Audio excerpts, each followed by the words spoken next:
Good afternoon. On behalf of CPCC and the Corporate and Continuing Education, our project management team, which some of you may be familiar with Sasha, Mona, Gary, Frank, and Chuck, I would like to welcome you to the Risk Management and Leadership track and introduce Leandre Adifon. Leandre Adifon is Vice President of Enterprise Systems Engineering and Advanced Technology at Ingersoll Rand. In his current role, Leandre oversees engineering excellence, advanced technologies with the networks of excellence and systems engineering. Until recently, he led engineering and technology for the industrial technologies sector. Prior to Ingersoll Rand, he was vice president of Otis Worldwide Engineering and a member of the Otis Executive Committee at United Technologies. He holds advanced degrees in mechanical engineering from Polytechnic of Milan in Italy and in management and finance technology from I apologize. Very good, thank you. Polytechnic Just say Institute, RPI. RPI, that's right, there we go.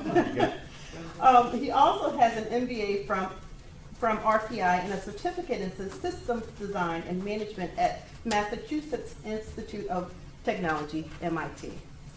Leandre speaks several languages, including French, Italian, Spanish, and some German. He is a member of the International Council on Systems Engineering, Global Architecture Forum, and the American Society of Mechanical Engineers. He is also a board member of the American School for the Deaf in Connecticut and the African School of Economics. Please help me welcome Leandre Adifon.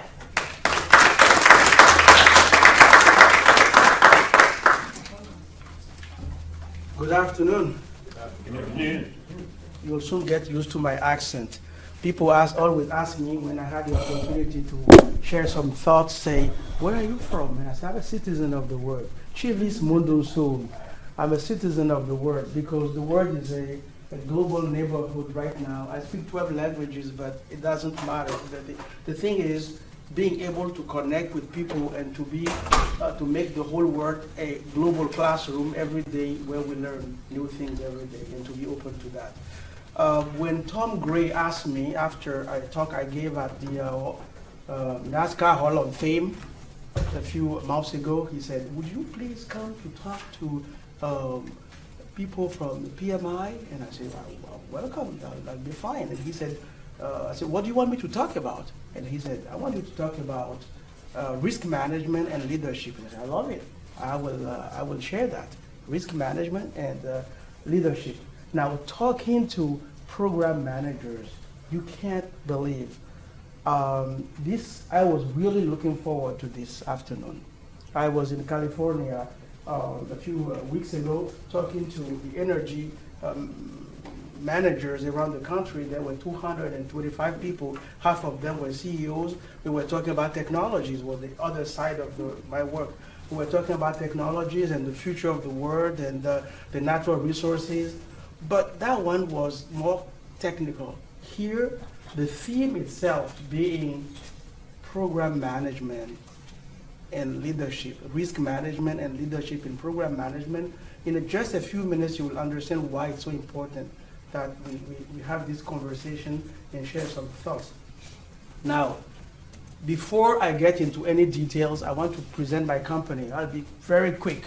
It's not a paid advertisement. It's just so that you understand in which soil I'm planted right now, where I'm working. So let's go to the next slide.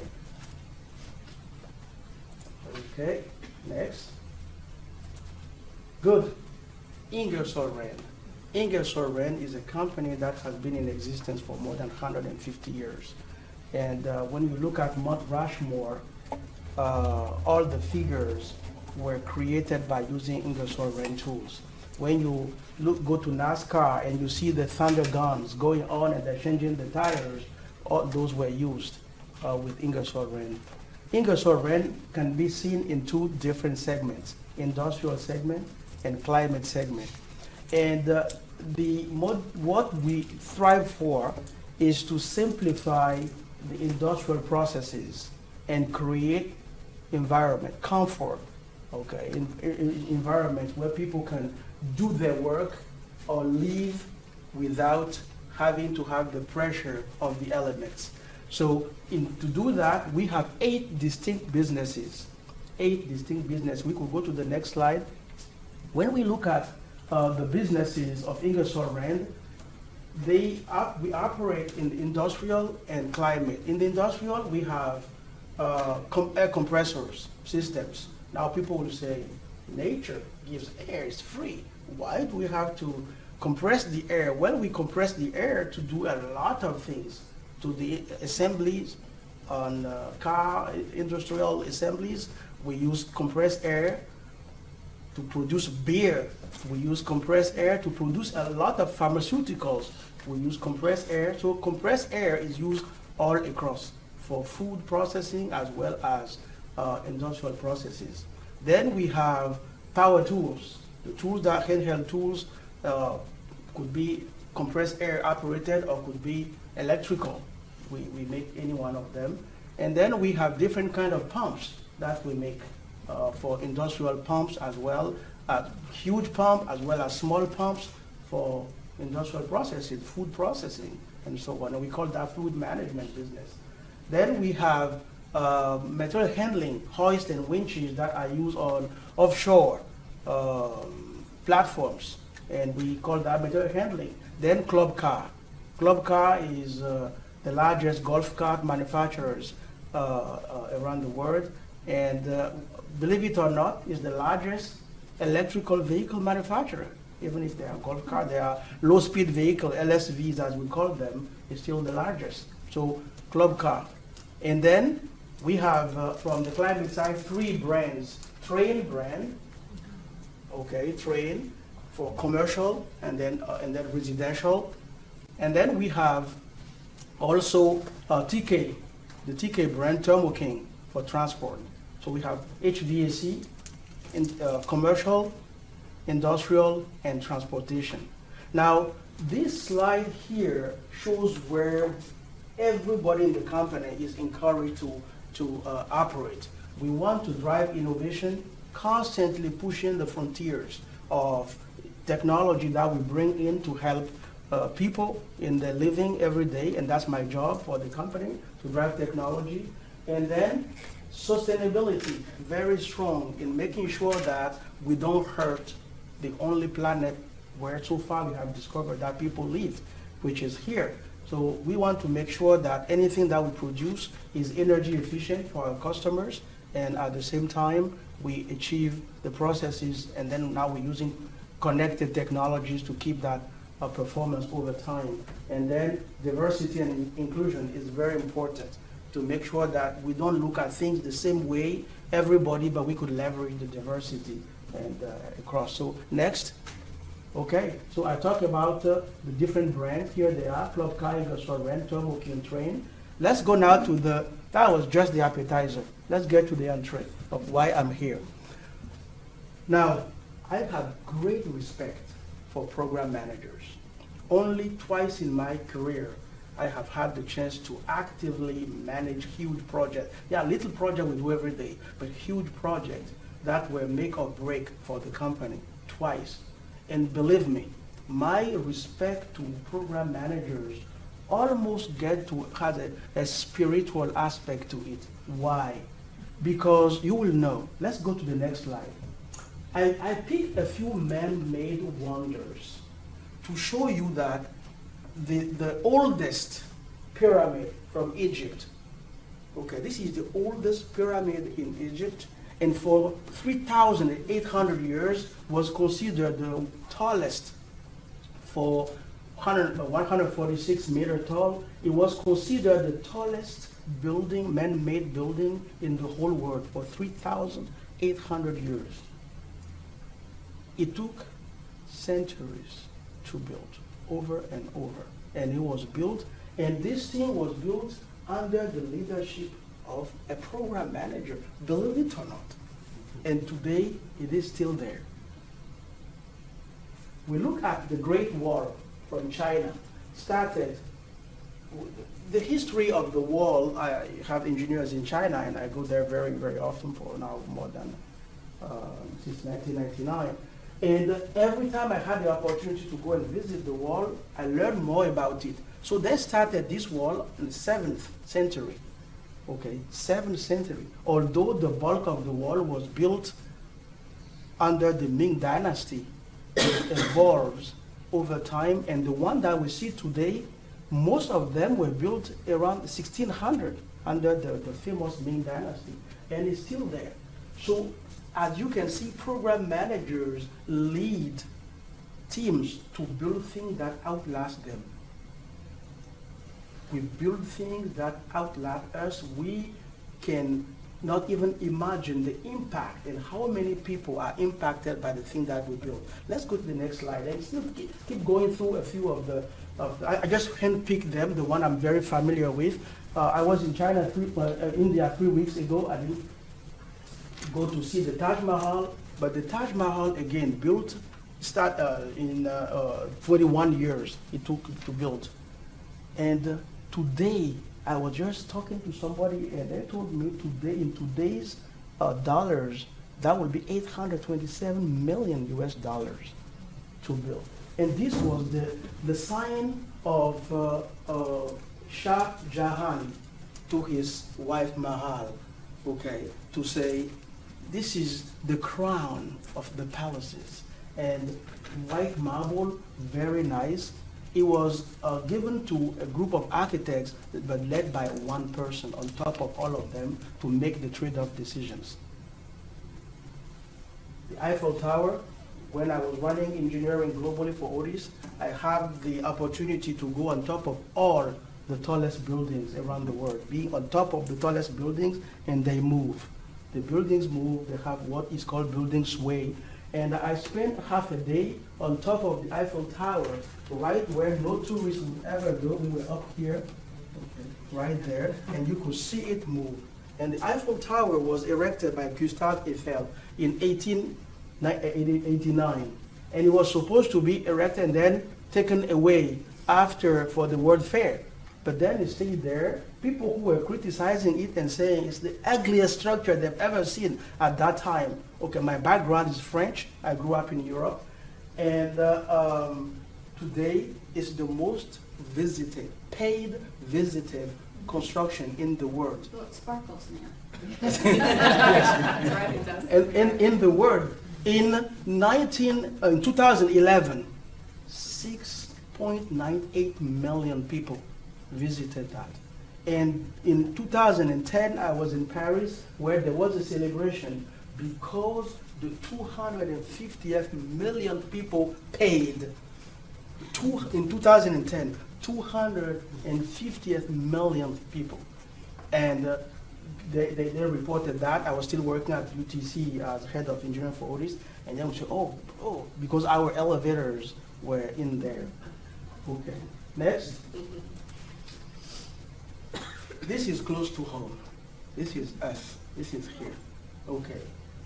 Can you ever imagine a man walking on the moon?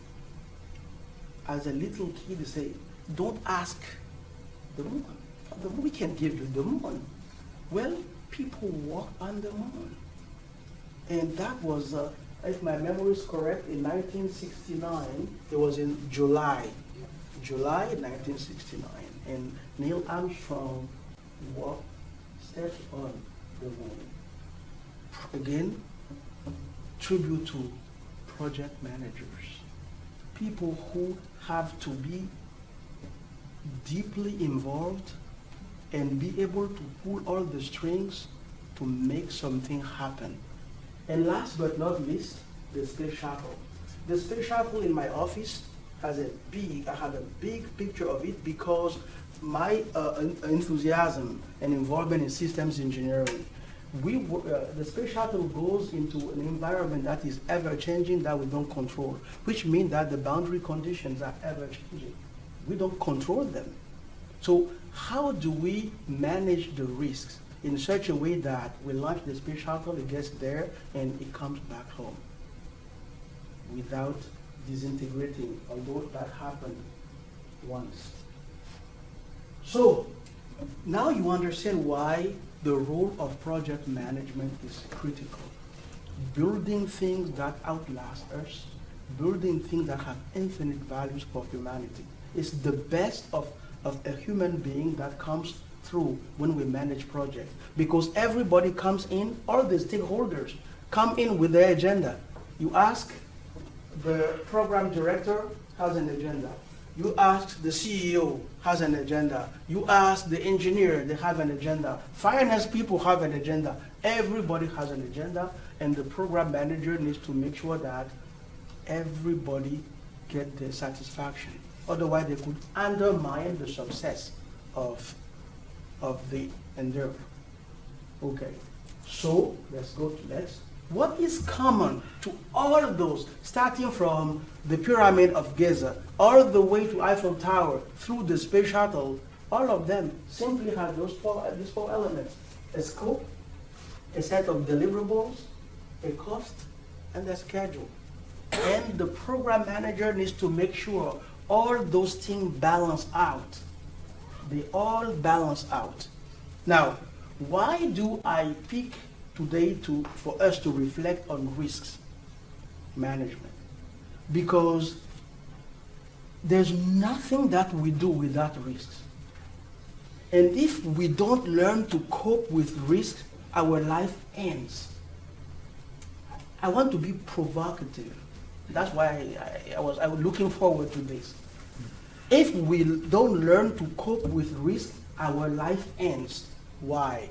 Assume we say this: I'm not going to leave my house because when I get into my car, something won't work. My car will explode because I have fuel, I have an engine there that is vibrating and there's fire inside the cylinders. It will explode. Then I won't leave my house. Then if I start saying, well, you know, the people who build this roof, I don't trust them because this roof could collapse on top of us. What will happen? All of us will be running right now to go outside. But then we said, don't take the elevator because I don't trust those things. Oh, don't take the stairs because they may collapse. Then what happens? We jump, our life ends. So we need to learn to cope with risks. And managing a project is to know how to assess the risk, balance them with a good mitigation plan, and leverage on reducing them across. And in order to do that, let's go to the next slide. It's a very interesting, if you can see, please. Okay, I don't want to be in the way. It's a very balancing act, gentle as well as deep. Okay, because we want to make sure we keep the cost down as much as we can. We want to raise quality, but at the same time, we want to contain schedule. Okay, there are programs or projects that are a matter of life or death. If you fail, you're dead. Imagine the Pharaoh that they come and say, we can't deliver the pyramid. And you say, okay, if you can chop his head, get someone else. So get someone else, okay? You're just a disposable person. So it's not like that, fortunately today, but in some companies, it is a matter of success or failure of the whole company. Therefore, it's a delicate, gentle, I was picturing this flying thing that I created and say, okay, we need to make sure that gently we navigate all the way and hit all the points. Okay, next. Because I want to go through and then engage on a few questions among ourselves. Now, next, we talk about, I created this. You won't find it in any book. It's just my engineering mind for us to talk about. I say, if I were to give a formula for success, what would that look like? Then I was on my plane from Paris three weeks ago, coming home, going to Atlanta, and I said, so what would that be if I were? And then I said, okay, success has a human factor. That's the first thing. Success of anything that we do has a human factor. Then if we bring it to success of a project, then we have quality that has a certain way we want to get it. We have alpha, we want alpha to be as big as possible. We have cost, and we want the cost factor to be very limited. We want time, and then we want risks, and we want the risk to be minimized. I put them at the denominator, just to give an idea. So, don't use this, it's just for illustration. It has no commercial purpose. But what it is I want to insist on two aspects. This would be the technical side, and this will be the human factor. And those are the two things that we want to talk about. When we say risk management and leadership, we have a technical side that we know very well, we can manage.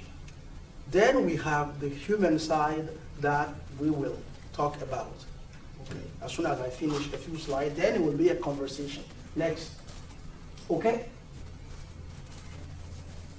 I have had in Europe, I was working in Europe before coming to the US, and I'm a US citizen for a long time now. And, but when I was working, I grew up and was working in Europe, I had a boss once, and he was so risk averse. So we said, the guy is afraid of his own shadow. And then you see, what's that? That's your shadow, sir. It was not there a few minutes ago because the sun is moving. That's why it's moving. Oh, okay. So, putting this slide in, I was thinking of him, Roberto. I won't call his last name because that's dangerous. But Roberto, he said, Roberto, risk said no. Okay, so it will take forever.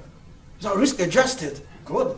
We want to adjust the risk. So if we want to adjust the risk, still we're putting useless time in it.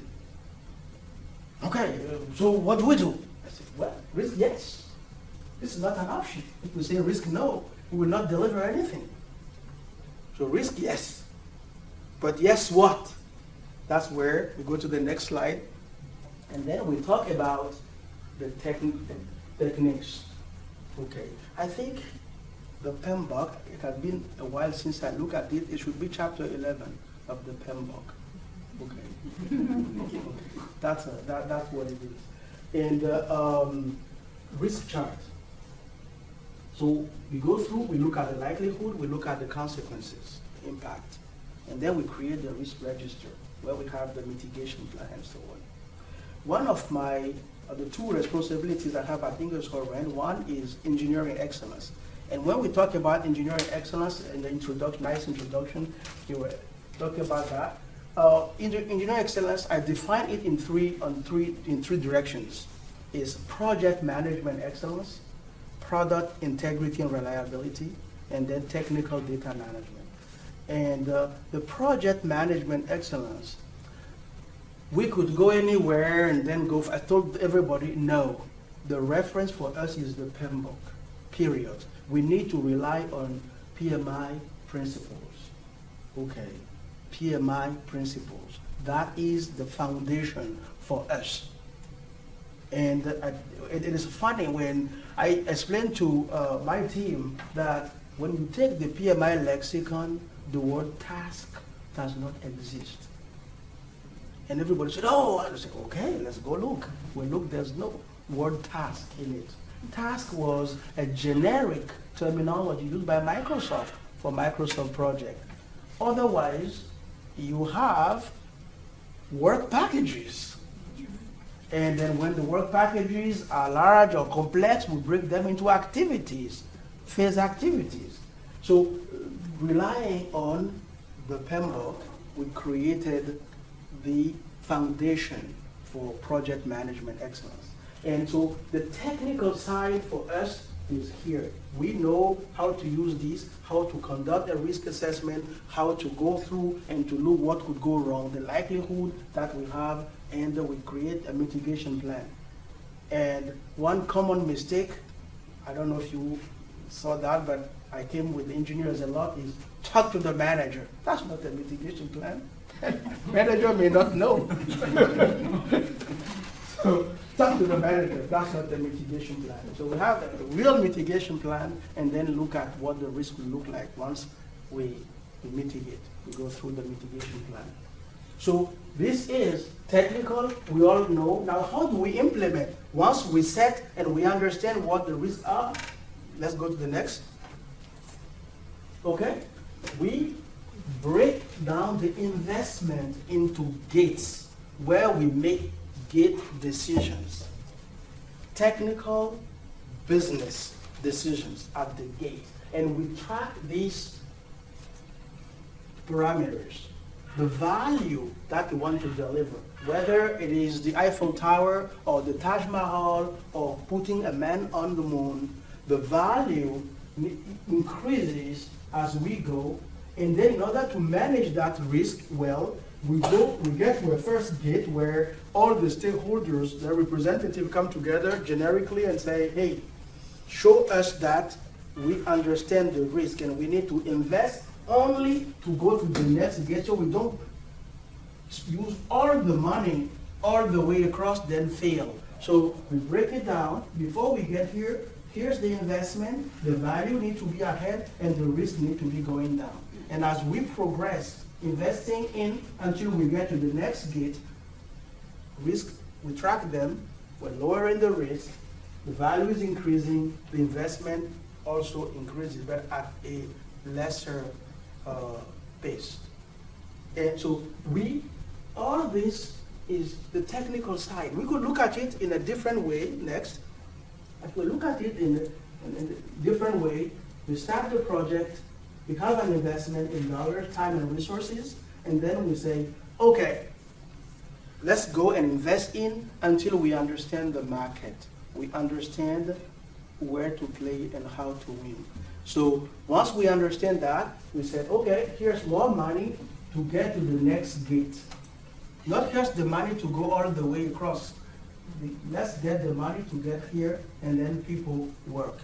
To the right resources are involved. The project manager is doing the usual magic, bringing people together, motivating them, keeping them engaged, all the way to get here and say, what are the deliverables, get deliverable that we need to have to know that we are on the right track.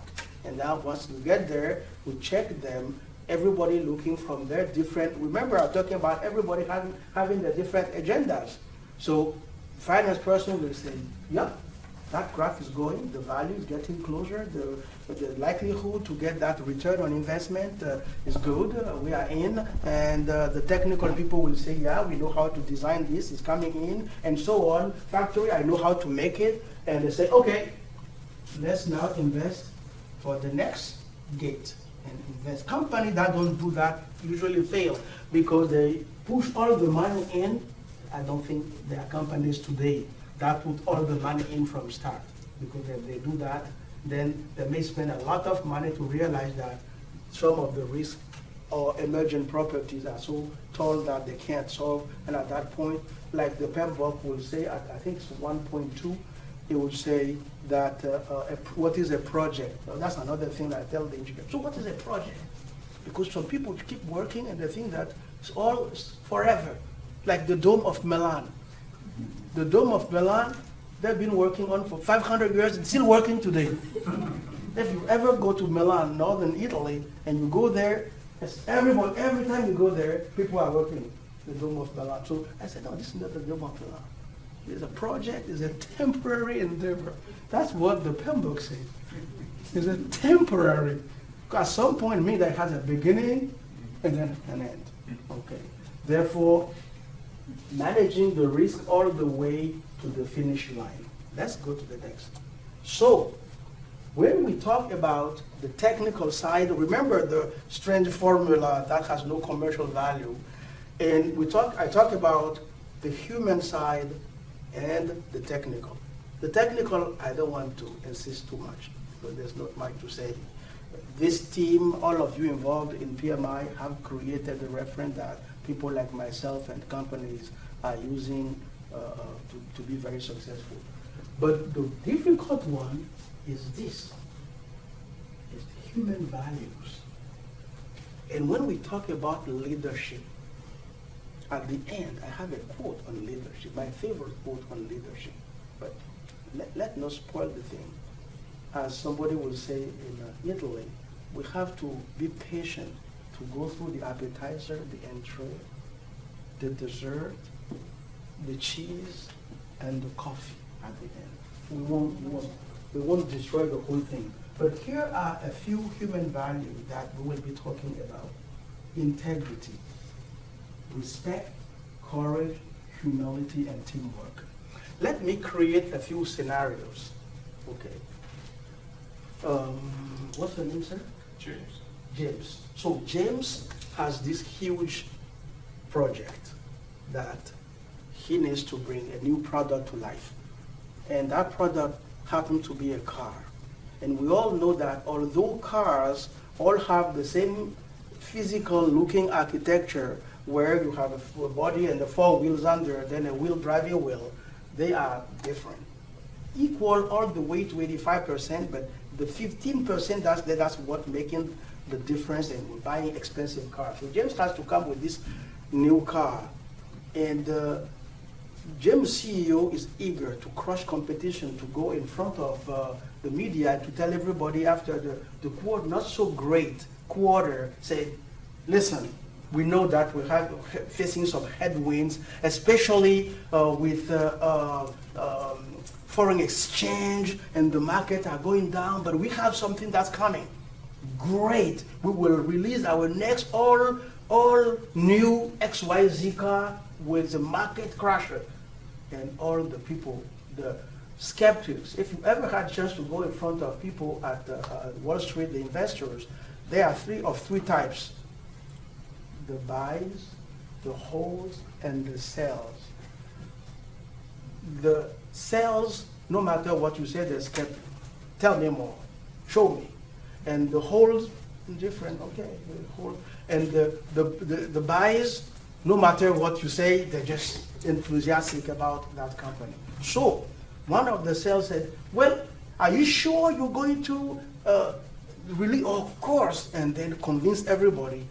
And now James was there, quiet, and as soon as they're done, he received a phone call on his cell phone, and then one of the engineer, the chief engineer said, James, bad news. We can't release that because the engine has problems. You have a problem with the engine. And the first reaction, which is Cuban, James will say, bullshit. Are you kidding me? We just told the whole world that that car is coming. It's not negotiable. We have to release that car. That's it. The whole world is expecting. Otherwise, at the end of the year, our stocks will go down and then we'll be wiped out. That's a normal reaction from a human being. So, how do you handle that? A situation like that. The whole world just heard the CEO, the most exposed person in the company, coming in and banging on and saying, yeah, don't worry about those, this is a headwind, this is just noise. Now we're coming with the market crusher. We will crush everybody, we're in, big. And now, a backbencher, like they would say in England, a backbencher engineer is calling on the cell phone saying, James, do you know, the engine is not working. Okay, I don't want to hear that. So, we hear that a lot. That is not an uncommon scenario.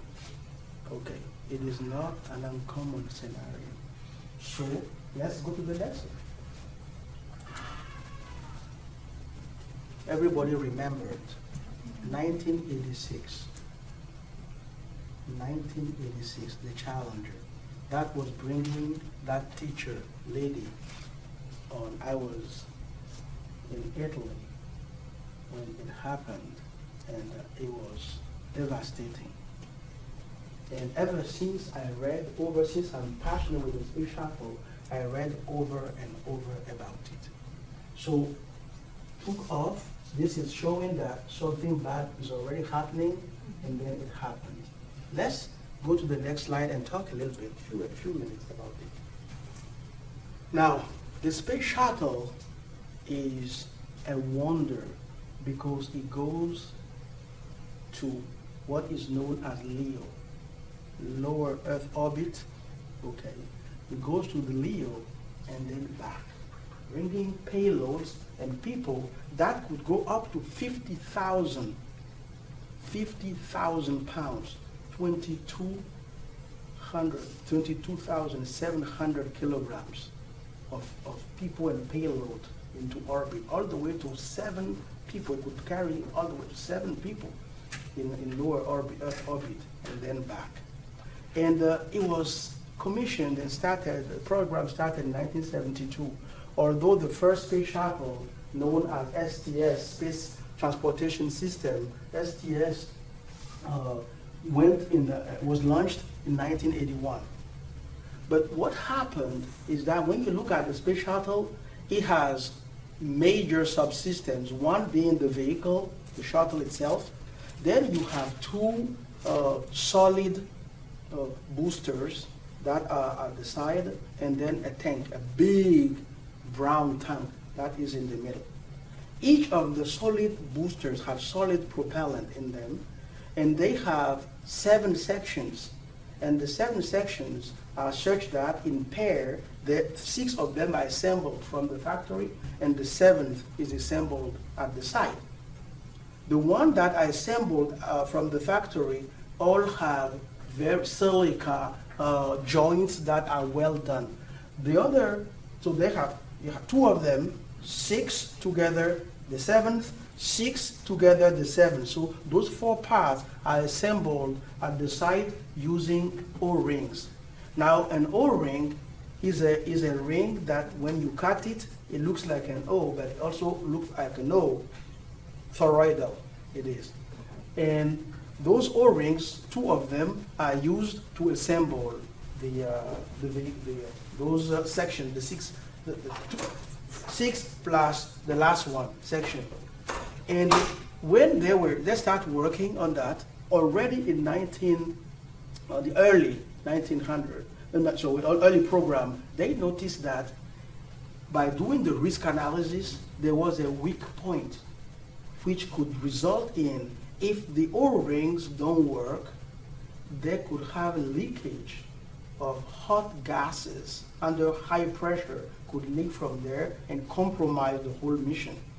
And they confirmed that by using high pressure, water under high pressure, and saw that the body of one of the sections deformed, and they called that joint rotation, and there was leakage.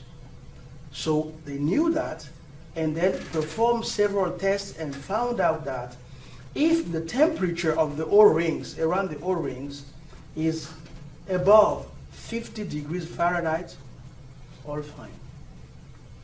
50 degrees, keep that in mind, 50 degrees Fahrenheit, everything is fine. But, unfortunately, the day of the launch, it was much colder. Yes. The temperature was much colder, even below 40 degrees Fahrenheit.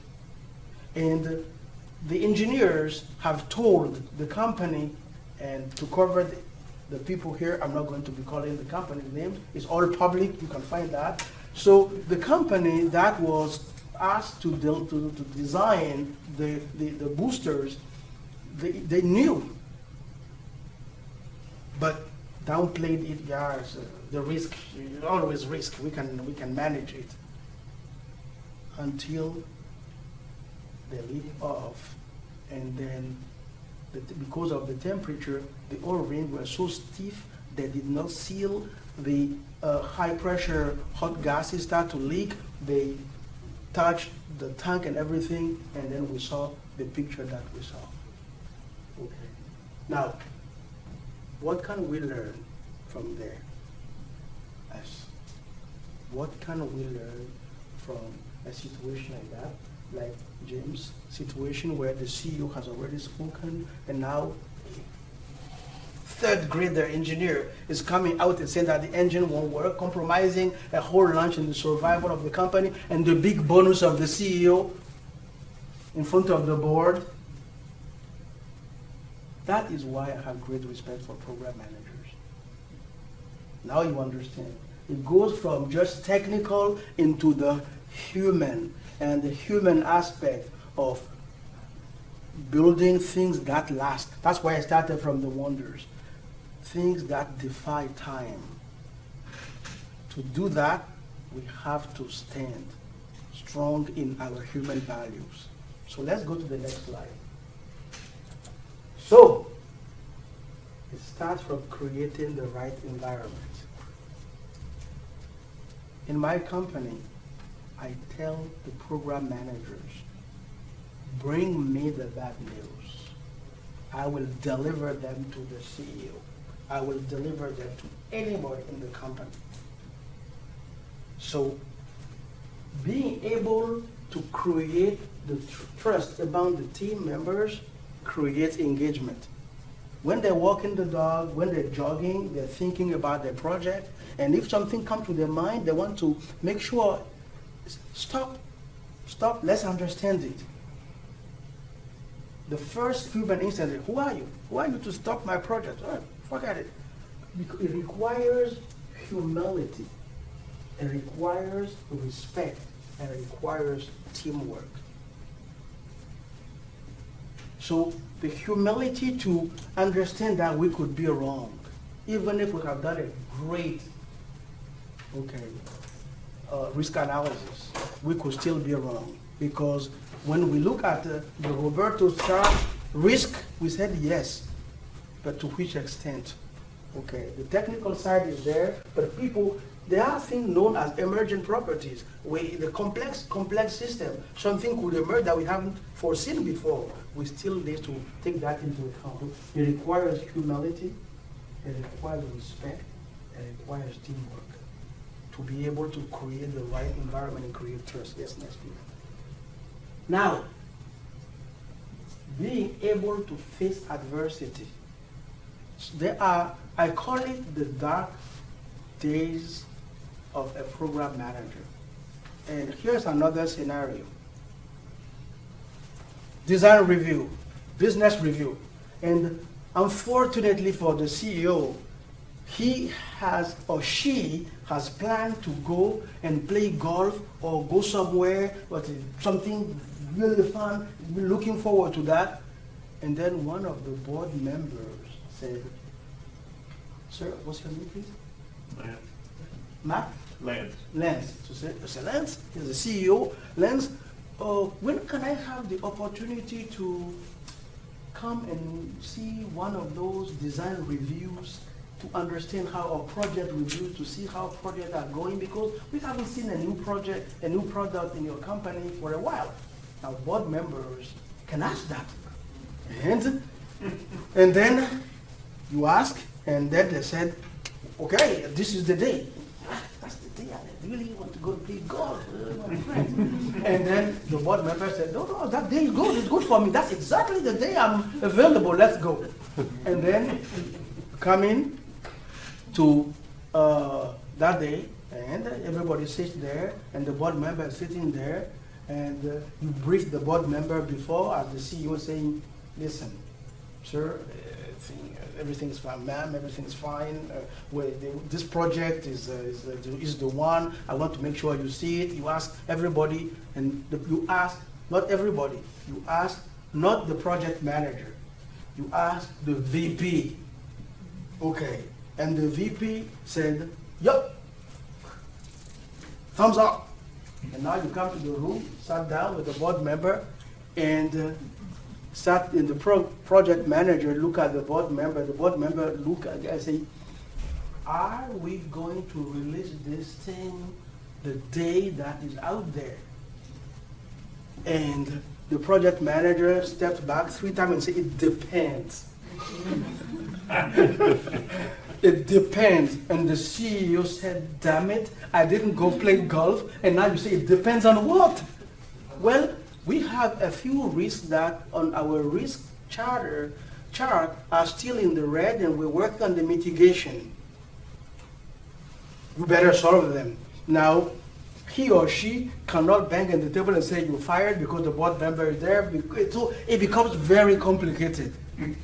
So being able to face adversity and valuing bad news requires humility, respect, and courage. Imagine if the project manager in that moment is afraid and say, well, of course, we'll do all this.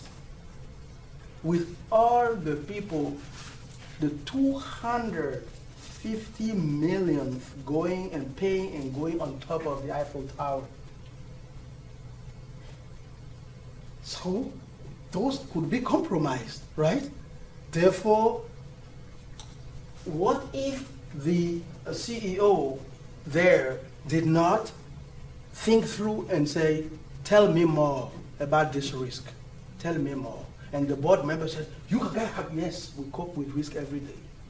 Going on an airplane, nobody have asked to see if the pilot has passed a psychological test. Okay, you don't. You go on the plane, you trust the pilot, and you go, right? There's a high risk over there. You never ask and say, are the two Rolls-Royce or Pratt & Whitney or GE engines going to roll through the night for 17 hours from New York to Beijing?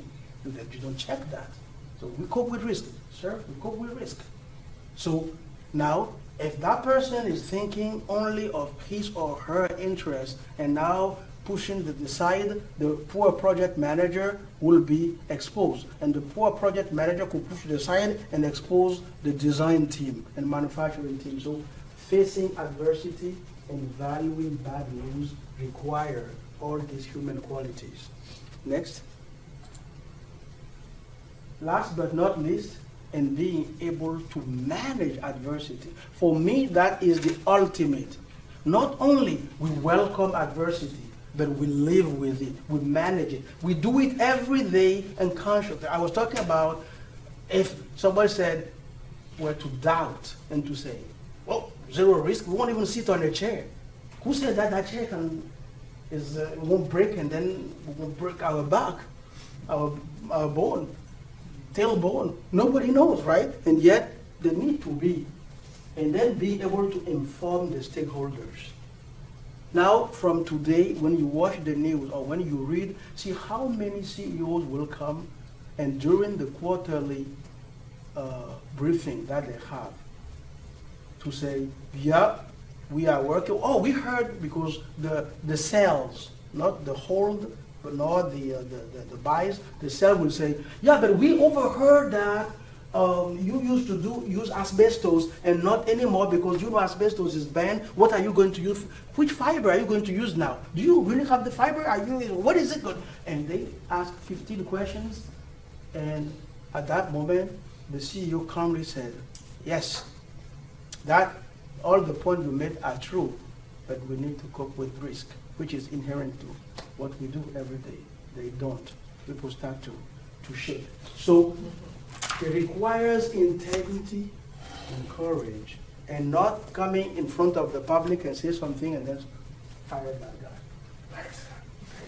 Stop the guy. Nature cannot be fooled. If something is there that won't work, it won't work. Okay? It's not about the person, but again, it all comes to the project or program manager who is pulling all the string to make sure that all the different agendas are satisfied. So to be able to manage adversity and talking about it openly and welcoming it, managing it for me is the ultimate. So before we engage into a conversation, let's look at one more slide. So technical competencies help us identify the risks. We identify them, we have a plan, but only leadership drive the execution of their mitigation plans. Because we could have plans, but if we are afraid to go and give the bad news, if we are afraid to face adversity, if we are afraid to manage adversity for our own agendas, no way. No way. And this is my favorite quote. If your actions inspire others to dream more, learn more, do more, and become more, you are a leader. And it came from John Quincy Adams. I'm not that bright. Okay. So, if our actions can inspire others to dream more, learn more, do more, and become more, we are leaders. So the job of a project manager for me, if a project manager working on my team calls at 2 a.m. and my wife said, "Who's that?" I said, "Project manager, honey, forgive me, I'll take it." Because that person needs to have a place where they can dump and then be recharged. It's a job that when everybody's celebrating and champagne is opened and everybody's celebrating, that's when you see the project manager saying, okay, we did it. But usually they don't come and place in front. First you have to see the CEO,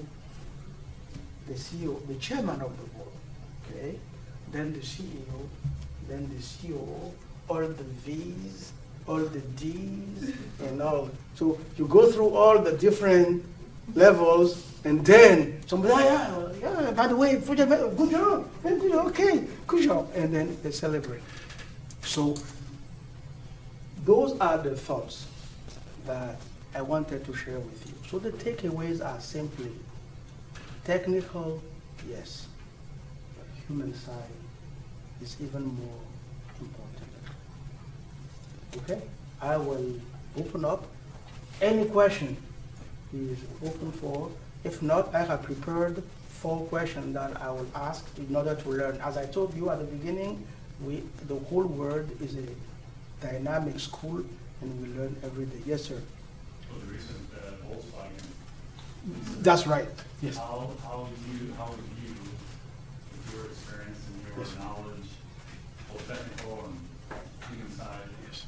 how would you have managed that adversity?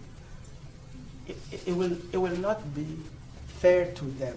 So I don't want to be the Monday morning quarterback because it's easy. We all have all the details up front. That's what I do today.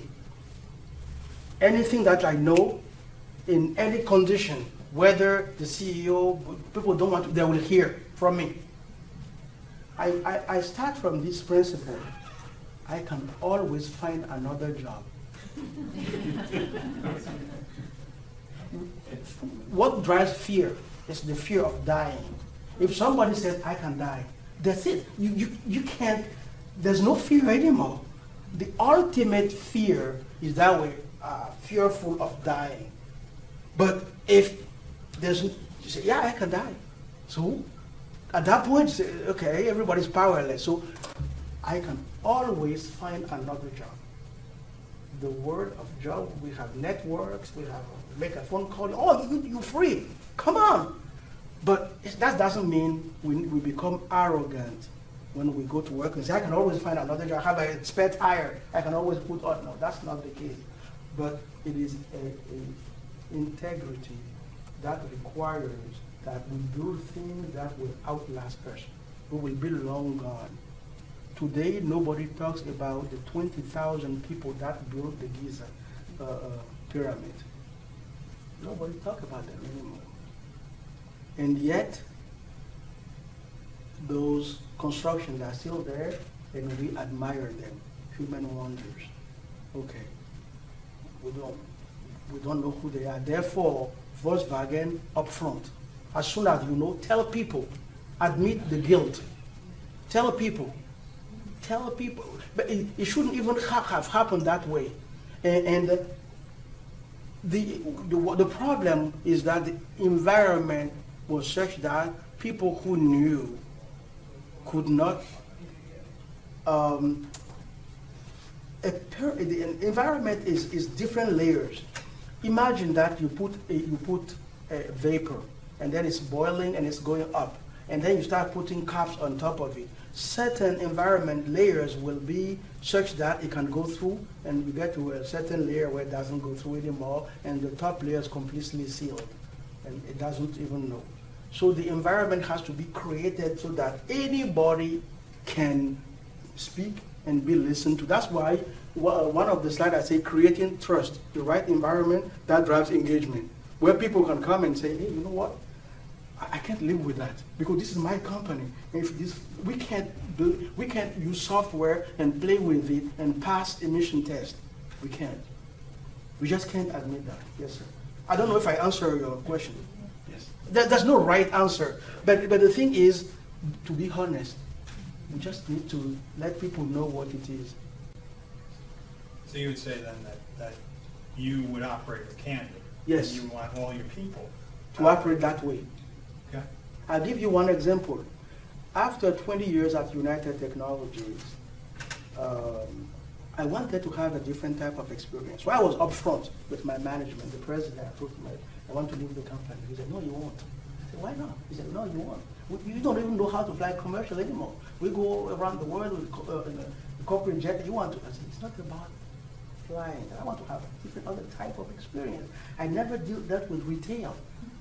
Okay, I was consultant in robotics in Europe, and then machine tools and thermal engineering, and then work with Otis, managing engineering. So I want to get something where I can deal with retail and industrial. So I left. I was not very happy. I left, and then got this job, and came in, and I went to New Jersey. I have a group of engineers in New Jersey, and then first time they saw me, I told them, I can be challenged publicly and privately. I can be. There's no consequence. Then I start challenging them, and I said, you say that this is a tool, compressed air tool, this is electric tool, you see them differently. I don't. Because when I look at the architecture, all we are selling is that we're selling tightening, providing torque. So whether we provide the torque electrically or from compressed air, for me, doesn't make any difference.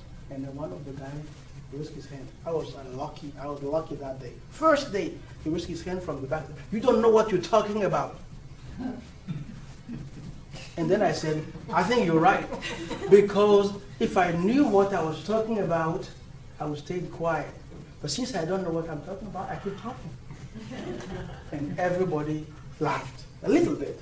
But then some people, this guy fired. Because I said it, but I was immediately offered the opportunity. So I started engaging into the discussion with this guy. And he said, so why do you say that? I said, well, okay. Today, the problem is that all these tools have a whole group of people developing them, and then here other people, and they don't exchange modules. If we start creating the functional architecture of what we have, we will be able to exchange them and design them so we can reuse across. And then the guy continued to argue back and forth, and one of them said, why are you wasting your time arguing? I said, well, remember, a fisherman will never get a fish if he's not engaged. If you throw your line and there's no fish engaged, you go home with an empty basket. So right now, this guy is engaged and I'm in business. And everybody started to laugh, and that was it, right away. So yes, I can be challenged publicly, privately. Publicly. And I have different experiences through my career. At one point of my career, I was director of engineering for the Americas at Otis, from Canada to Chile. And I have a group in Indiana, Bloomington, Indiana, and then another group. How are we doing with time? Okay. Another group in Tucson, Arizona. So once a month, I talk to everybody, no layer excluded. Everybody. They need to hear my voice. They need to ask questions. So I was in Indiana that day, and I was talking, and Brett from Tucson said, "That's crap. Everything you're saying, sense of urgency. I sent you an email this morning, and you haven't signed that. You haven't approved." And then I said, "Brett, I apologize. I haven't looked at that. I haven't seen it. But I promise you, as soon as I'm done here, I'm going to read it, connect with you, and then we're going to do it." Then we finished the meeting, and everybody stopped in the room.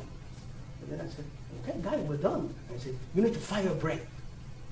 And then I said, "Why?" And then I said, "Because Brett challenged you." I said, "What did I? Brett just gave you the opportunity to witness that there's no consequence." Brett is an engaged employee because he sent me an email. He wants something to be approved, and it's already noon. Okay. And I haven't improved yet. So we're done. Brett's manager called me to apologize. Say, I'm sorry. Brett, I said, sorry for what? Brett did a great job. What he did there is to prove to me that the sense of urgency I was talking about, he is already in the zone. So I went to read, I asked him to do some corrections for the business case. He did, and I improved. And then, during that exchange, he said, let me tell you one thing. I really apologize. I said, no, you shouldn't. Do it again, if need be. I got that thing for free. Until then, people thought it was a hollow discussion without, yes, good statements, but they witnessed it. So publicly, once we take our ego, the ego is like something that we are the only one that appreciate it. Okay. For other people, our ego, they care less about it. So when we go home and I'm going to work in the morning, I take my ego like an egg, ostrich egg, I put it in a drawer and I lock it. Then I go to build the world, to build something that will outlast me. Because otherwise, when the ego is beating outside of my chest, I don't even see anybody, I see myself. Yes, sir. What is the biggest risk challenge you faced, and how did you deal with that situation? Oh, several. I'll give you one example. I was the lead system engineer for the product. I've been purely technical, then project management, then management, different levels. So we were about to launch a product in Europe. And everything was set, brochure was done, testing was complete, production was set, and the product still exists. It's called Otis 2000. For those people that go to the airport through Paris, you will see elevator that's called Otis 2000. It was launched in October 1993. So I was the lead system engineer for one part of it, and we were ready to go. And we called it Otis 100, Otis 200, Otis 300. That was the name. Everything was set. But then, 2 weeks prior to the launch, our major competitor went out without any product and said, blah, blah, okay, 100, blah, blah, 200, blah, blah, 300. And management went ballistic. Everybody lost their cool. We can't deliver in 2 weeks. It's impossible. We can't. It's impossible. We cannot. So it was not a technical risk. It was a brand risk. The name, with all the investment, with everything. Everybody will already have. And that, with calm, then got a few of us in a room, and then we stayed in front, and then it was solved. Second technical side was the elevators that are in this building. I don't know if they are Gen 2, but if you go to Charlotte Airport and you go to the, not the daily, not the hourly, the daily, okay, parking, you will see the Otis elevators inside there. Those elevators were designed by my engineers. They are driven not by steel cables, but by belts. Okay. We were beaten by a small competitor in 1996, and we had to come out. And the pressure was such that senior management was calling in the middle of the night. So, are the chicken laying the eggs yet? Almost. And we were able to overcome it by taking ropes, unwinding them, removing the cord, and coating them with a polyurethane jacket, and that shrunk the engine of the elevator, the motor, 5 times smaller. And we were able to put it inside the building and eliminate the doghouse that was on top of the building. And we claimed our leadership, selling 35,000 a year of that elevator as fast as possible. Within 6 months, we beat competitors who had released their product 3 years before us. So there are things that we face, but it comes down to trusting the engineers. Even an 18-wheeler, with a flat tire is a 17-wheeler. It's not an 18-wheeler anymore, and the load will shift. So every wheel is important.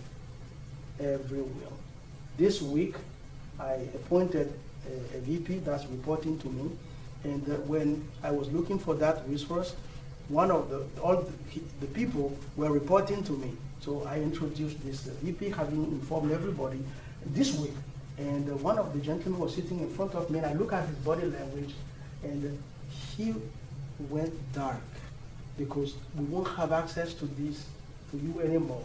When I guessed that, I said in front of everybody, this is a wall-less organization. As I told you, you can talk to my boss. If you are not satisfied with me, you can talk to my boss. I will apologize to you. It means that I have not created the environment where you can trust me and come and talk to me. If my boss called me, I will apologize to the person in front of my boss, because I want to create the environment where we take the best out of everyone, every day, everywhere. And that guy went and said that word. Then I walked with him and I said, tell me more. Are you frustrated? He said, no, you already resolved it. Then you said that we can still have access to it. And then I told the new person and said, you haven't observed it, I did. We need to make sure that they have access to anything that they tell me, I'll tell you. Transparently, we'll call them and we'll resolve it with them. We won't entertain relationships within, no. It's transparent, it's work, so that we can do it.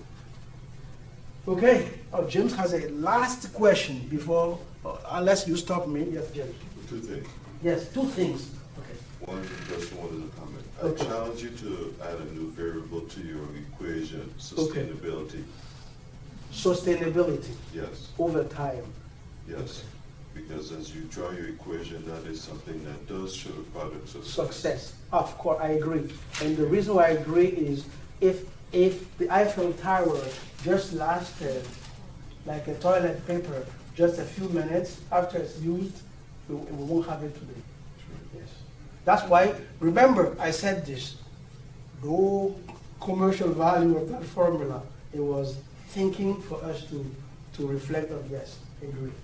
The next thing, in the environment that we exist in, there's a constant drive to focus on the negative aspects of risk. Yes.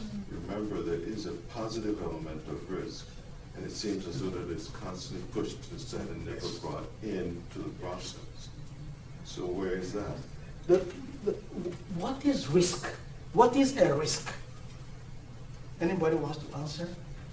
So we can talk about positive and negative. What is a risk? If something happens, then something else will. The likelihood for something to not to go the way we expect it to go, right? So the positive aspect that I'm talking about here, you are right when you say there's a positive aspect is being able to cope with it, recognizing it. Okay, is not saying pushing it under the rug and say, I don't want to hear about it. Yes, there is, the positive aspect is how we deal with it. Or how we utilize it in a beneficial manner. It's always in beneficial manner. It may be a negative consequence, okay, but once we know it, then we can deal with it, and then we can get to the outcome, expected outcome. So it's always positive. I would even, negative is in the consequence that will have, but managing it is a positive thing. We cannot close our eyes to it. No, but you're talking about positive risk, which is opportunity. Or more along the lines of connotation, of perception. Okay. Because there's impacts that can happen that are positive, there's another side of this thing. It which is, the opportunity. it is true. And I'll give one example. Something that we were not, I call those emergent properties. I didn't call that, okay, emergent property. Something that, for example, do we have something? I won't get in bother you, but chemistry. There was a gentleman who was, this gas, C2H2, it's acetylene. It's used for welding, in the old days, welding. The guy who created this was doing a chemical exercise. He burned paint, and it didn't work the way, and then he went behind, there was a river behind his house, and he threw the whole thing in it. So if you take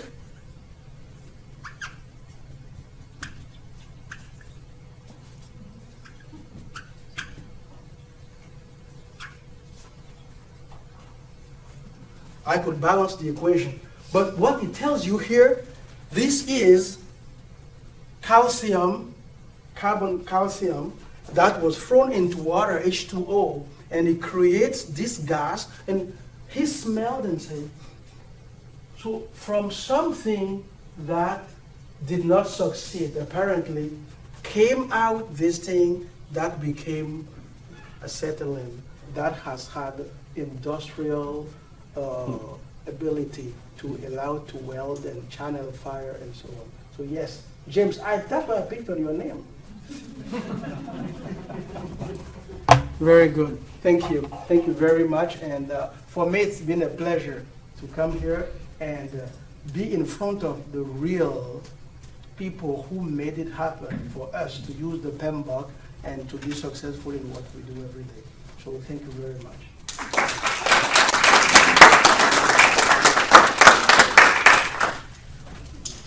Thank you. On behalf of PMI-Metrolina, we appreciate and thank you for imparting your wisdom, knowledge, and subject matter expertise today. Thank you. Thank you very Thank much. you very much. Oh, this is nice. Thank you.